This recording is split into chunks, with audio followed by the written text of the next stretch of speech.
Welcome back. If you've just joined us, you're watching the News at 10 broadcasting on Channels Television live from Lagos. And now to some of the pictures that you sent to our eyewitness portal. And we begin with this one from Port Harcourt in River State, showing a vehicle loaded with planks of wood on its roof.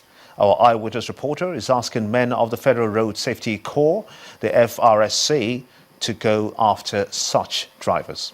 Next is this one from New Busa in Niger State, showing a dilapidated building. Our eyewitness reporter says that this is the current state of the Nigerian Police Force barracks in New Busa, and he's asking the government to look into this. And finally is this one from Surulere area in Lagos State, showing a wash hand basin made from wood. Our eyewitness reporter says this sort of creativity should be encouraged in talented Nigerians.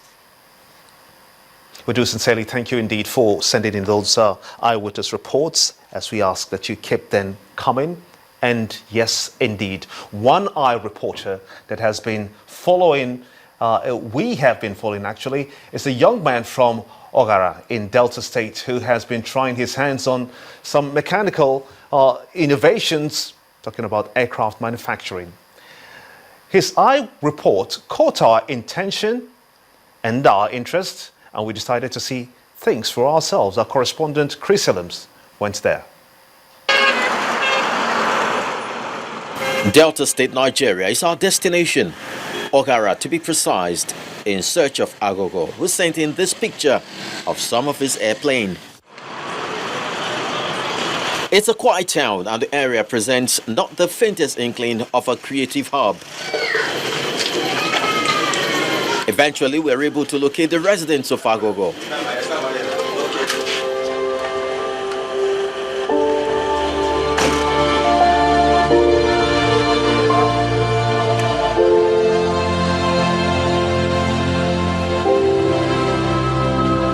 He shows us to his storehouse, which doubles as his workshop. And then he introduces us to some of his works. This is, I call it little crystal, and it's little indeed. It was my very first flyable aircraft. Having seen the aircraft, he made my interest even more kindled, and I'm now curious to see him fly at least two of them. But before the display proper, Agogo, who is the first child in a family of 8, as I got to know, gives us an insight into his background and personality. I build and fly aircraft. I've not been to any school. As a matter of fact, I do my research at home. To get to his current level, Agogo have had to suffer lots of setbacks, but his passion kept urging him on. Time for some test flight. Agogo takes it step by step, coupling the parts just to ensure the aircraft were in the right frame for flight.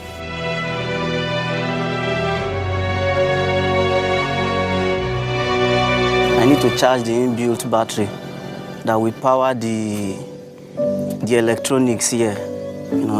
So while that is going on, I will need to fuel it, because this engine uses a special fuel. Although it's a locally made fuel, I have to prepare that myself. See my filling station. All right.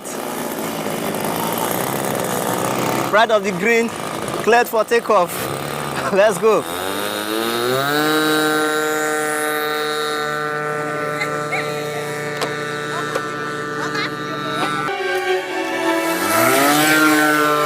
Agogo, who has become a ray of hope to other people in the community, shares with us the future of the project. Sometimes I do attach cameras to my planes, for surveillance purposes. Like I have the whole of this area, the shot of this area, in my camera, just taking the shot around, fly it low, slow, high, just to get shots. According to Albert Hubbard, the world is going so fast these days that the one who says it cannot be done is generally interrupted by someone doing it. As it stands, Agogo has not had any form of sponsorship in an era where those who have taken to militancy in the region have enjoyed some form of compensation at one point or the other. But here is the young man who have decided to fly high, the nation's pride, being driven to frustration, if not for his passion which has brought him this far. There is no better time for us as a country to begin to look inwards and harness our creative and intellectual resources everywhere.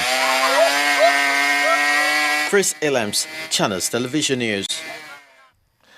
So you never can say how far you can go with your power and your ideas and, of course, the lens. So we implore you to keep those pictures coming. Our eyewitness reporter speaking and being very innovative. Now, moving on to other stories, Governor Nasir El-Rufai of Kaduna State has inaugurated the Judicial Commission of Enquiry to determine the remote and immediate cause of the December 12, 2015 clash between members of the Islamic movement in Nigeria and the Nigerian army in Zaria, which led to the death of scores of people. While inaugurating the commission, Governor El-Rufai wants the members to be fair and just to every party involved, as required by the Constitution and the rules of natural justice. As you are aware, lives were lost and properties were destroyed during the tragic clashes between the group known as the Islamic movement in Nigeria and a detachment of the Nigerian army. For reasons of accountability and transparency, the Kaduna State government deems it right and proper to institute this Judicial Commission of Inquiry into the incidents. This will allow all parties to state their case and afford the public a fair and accurate accounting of the events. The Kaduna State government is of the firm belief that such an authoritative account will assign administrative and criminal responsibility where due. In addition to determining responsibility, the outcome of this inquiry will hopefully enable government and society to understand the historical background and the culture and practices that are relevant in providing context to the regrettable events. The Kaduna State Governor, Nasir El-Rufai. Our primary and junior secondary school teachers in Kwara State have vowed to continue the ongoing strike until the state government pays them their debt and 4-month salaries. The Principal Secretary of the Nigerian Union of Teachers, Idris Jamiu, explained that through the intervention of the traditional rulers in the state, the government agreed to pay at least 2 months, but paid only 90% for the month of October last year. These are some of the foundational strengths of the students in Kwara State. For the past 3 months, it's been without academic activities, owing to the salary debts owed the teachers by the government. The students would have to bear the brunt of their teachers' strike. The teachers' union says the Kwara State government has breached its agreement with it. They cannot resume because our demands have not been fully met by the government. But by and large, we've made some progress. As at now, the government have paid salary for the month of October 2015, though it was 90%, but we appreciate that. And we are very hopeful that the remaining 10% and probably 1 month's salary more will be paid in due course. So if these 2 salaries are paid, hopefully the union will meet and decide on the strike. The situation is becoming scary to parents as they fear for their children's and ward's future if the strike continues. And there's nobody will be doing work without salary. It's not going to be happy. Our government people, where they are on top, they are getting their salary without no delay. I have one problem happening in a local government area there. About 3 weeks ago, I learned that a teacher, he went to the market, he went and stole semovita. Nobody will be there on that day, will not weep. All of us, we are going to die. All these our leaders, they should think of our children because they are the future. They are our future. If they don't think of their future, Nigeria is not going to bring a good result. We parents are not comfortable with this strike. We want our children to be educated and have a better future. The government is insensitive. The government has been indebted to the teachers in the primary and junior secondary schools for 4 months. The Teachers Union says 90% of 1 month's salary has so far been paid by the government. The Minister of State for Agriculture, Senator Heineken Lokbobere, has assured poultry farmers in the country that adequate measures have been put in place to contain the spread of avian influenza or bird flu in the country. Senator Lokbobere, who spoke at a meeting in Abuja, is not happy with the economic losses incurred as a result of the bird flu spread. From Lagos in the southwest to Kano and Jos, cases of bird flu have been on the increase and led to the death of over 2.5 million chickens in the country. You come close. Huh? You can come close. So far, 700 poultry farmers in the country are said to have lost their birds to the disease. The need to contain this economic loss is what informed the decision of the Food and Agricultural Organization of the United Nations to donate some surveillance items to the Ministry of Agriculture. The huge loss to the poultry industry in Nigeria as a result of this disease and recent outbreaks calls for a review of our strategies in line with best practices that we have seen around the world.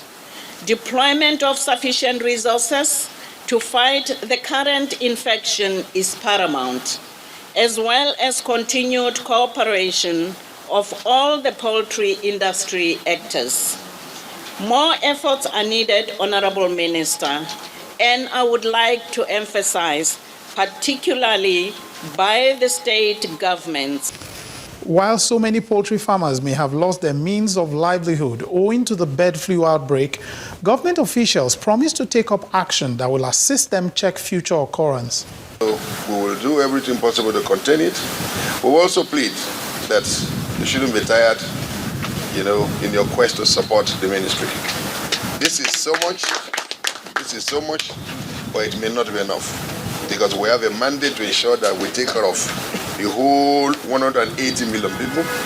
We have a mandate to ensure that, we cover the whole of this country, and so it may not be enough. And so we want to appeal for your sustained support, together with the development partners, to ensure that we stamp out, this avian influenza in Nigeria.